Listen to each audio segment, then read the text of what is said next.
Olá, meus irmãos, minhas irmãs, bom dia a todos. A gente está iniciando mais um devocional nesse sábado de manhã. São exatamente 8 horas e 30 minutos, do dia 8 de 8 de 2020. Estamos aqui no capítulo 37, narrando a trágica história de José, o início da caminhada de José. Jacó sai de cena, entra José agora como figura principal do livro de Gênesis. Deus vai usar a vida de José como uma ferramenta para a edificação e para a salvação do seu povo. Aconteceu uma sucessão de fatos aqui. Vamos recordar porque a gente está na final do capítulo 37, para que você possa ter um discernimento do que está acontecendo. Após a morte de Isaac, Jacó então ele vai em direção à terra ao qual o Senhor havia lhe ordenado. Ali ele edifica a sua tenda e os seus filhos então saem para pastorear. O filho mais amado, o filho da sua esposa amada Raquel, é José. José é o filho predileto. E sendo José o filho predileto do pai, né, esse tipo de problema, né, Jacó enfrentou esse problema dentro da sua casa com a sua mãe Rebeca, sendo filho predileto. E agora ele dá mais atenção e mais carinho ao filho predileto chamado José. E o que vai acontecer? José ele vai ser odiado por seus irmãos. Os irmãos têm vergonha de José, os irmãos ridicularizam José, os seus irmãos temem matar José, e eles até tentam contra a morte de José. Entenda, o ódio gerou inveja dentro do coração desses irmãos, e a inveja gerou violência.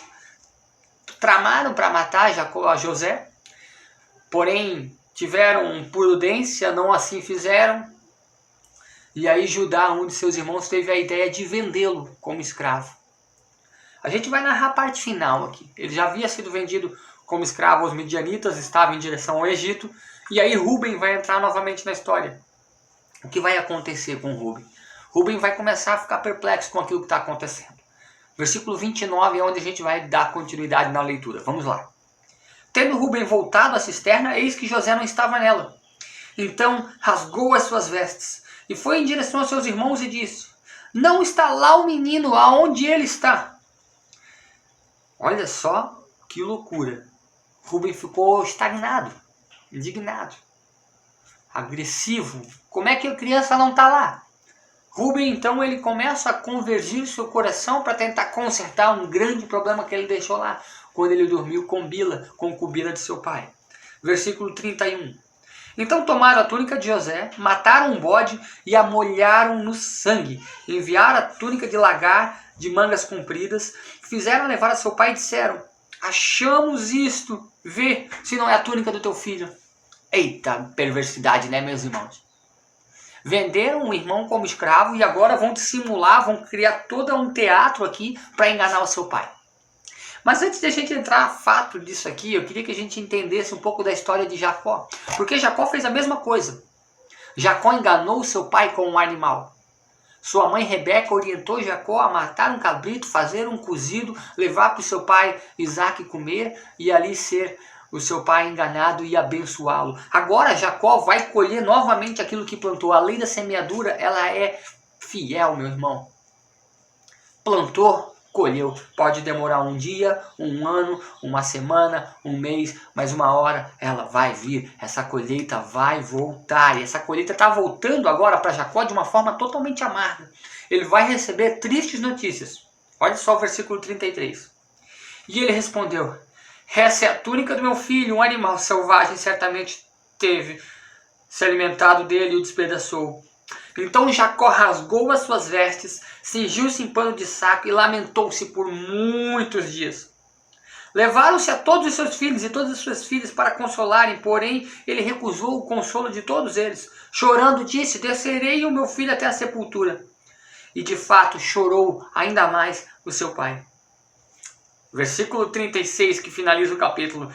Entre mentes os midianitas venderam José no Egito a Potifar, que era oficial do faraó, o comandante da guarda.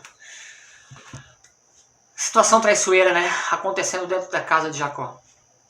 A história de Jacó é uma história de intriga. A família de Jacó é uma família de confusão.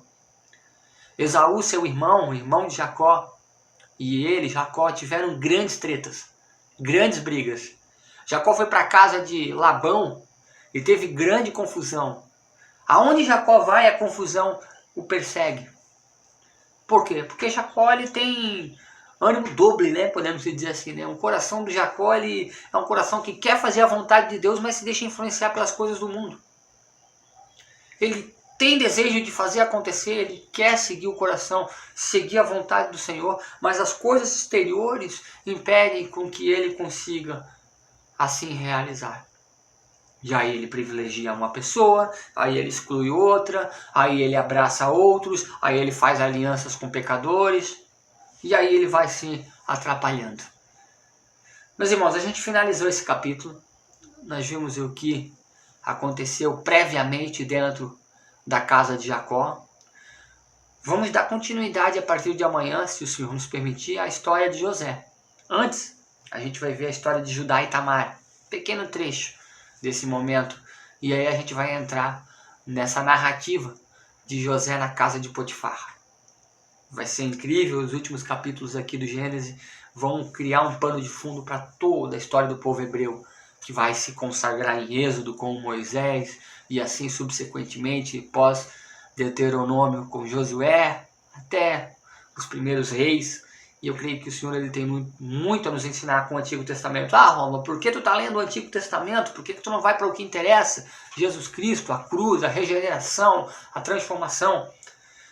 Eu ainda não cheguei lá porque eu acho necessário nós termos um contexto histórico, geográfico, político e espiritual do que aconteceu pré-vinda do Messias para o plano terrestre.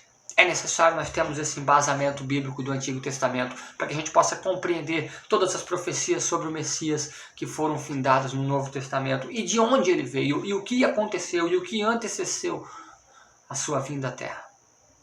Amém?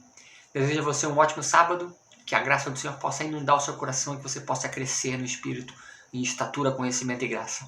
Muita paz e até amanhã, em nome de Jesus.